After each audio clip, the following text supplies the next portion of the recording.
दोस्तों इसमें आप देखेंगे एक पीसीबी है, तो उसको हम इसका जो है ना ऑटो मैनुअल स्विच जो होता है ऑन ऑफ करने के लिए वो टूटा हुआ, तो उसको हम चेंज करेंगे। बहुत ही आसान और बहुत ही सस्ता ये 5 रुपये का एक स्विच आया।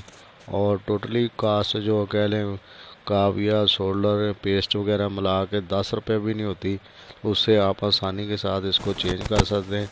ये तो टूटा हुआ था, एक वीडियो मैंने पहले भी एक बनाई थी, उसमें आप देखेंगे वो शॉर्टेज होने की वजह से जो है ना वो रिमोट से भी काम नहीं कर रहा था।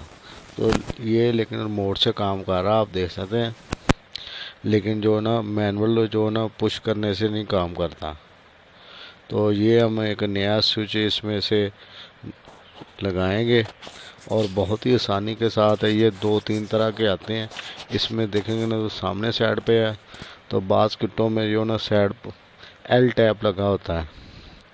तो ये बिल्कुल सादा सा है। तो इसको पहले हमको काविये के साथ अनसोल्ड करेंगे, सोल्डर निकाल के तो इसको बाहर निकालेंगे। तो वो आप एक शक्कर वायर भी मिलती है, वो भी यूज़ कर सकते हैं, वैसे भी निकाल सकते हैं। टूथपेस्ट के ब्रश वगैरह से भी इसको साफ कर सकते हैं आसानी के साथ।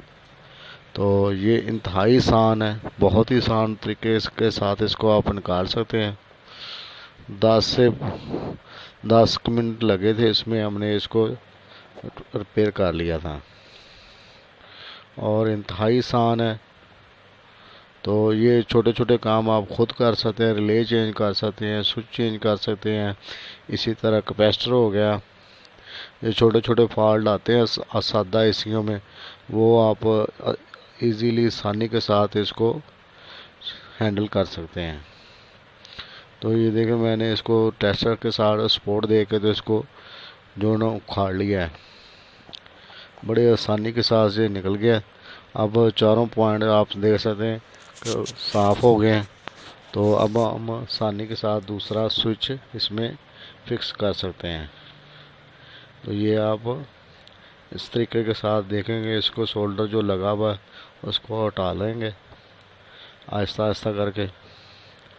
इसमें आप देखेंगे तो ये हम लगाएंगे इसमें।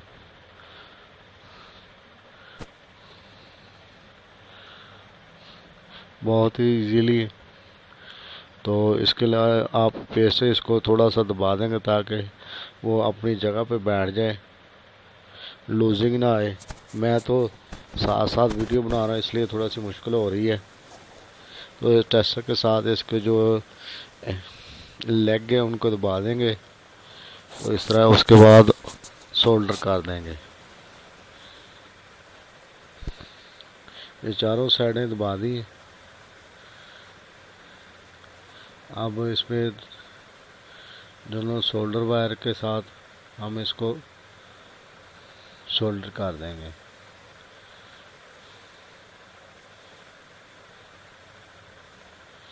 ये देख सकते हैं इजीली। तो मैं तो बड़ी आसानी के साथ कुछ थोड़े बहुत जो है ना फॉल्ट होते हैं वो इजीली मैं करता रहता हूँ। छोटे छोटे जो फॉल्ट आते हैं तो उनको मैं खुद ही करता हूँ, जब तक आसानी से समझ आ जाती है तो मैं कर लेता हूँ। अगर ज़्यादा डिफ़िकल्ट हो तो फिर मैं इलेक्ट्रॉनिक्स वालों के पास से जाकर ना सही करवाता हूँ। नहीं तो ज़्यादातर किटें पिछले सीज़न में भी मैंने जो है ना खुद ही काफ़ी ज़्यादा जो ना छोटे छोटे फॉल्ट जो आ जाते हैं, यानी हाई वोल्टेज की वजह से वीटीआर उड़ जाता है। इस तरह का मेन जो होते हैं कंपोनेंट फ्यूज टैप वो आप इजीली परचेज़ करके लगा सकते हैं। तो दोस्तों ये वीडियो आपको कैसा लगा, इसको लाइक और शेयर ज़रूर करें। तो मिलेंगे नेक्स्ट वीडियो तक के लिए, तब तक के लिए अल्लाह हाफिज़। तो ये आप देख सकते हैं इजीली हमने इसको ऑपरेट कर लिया,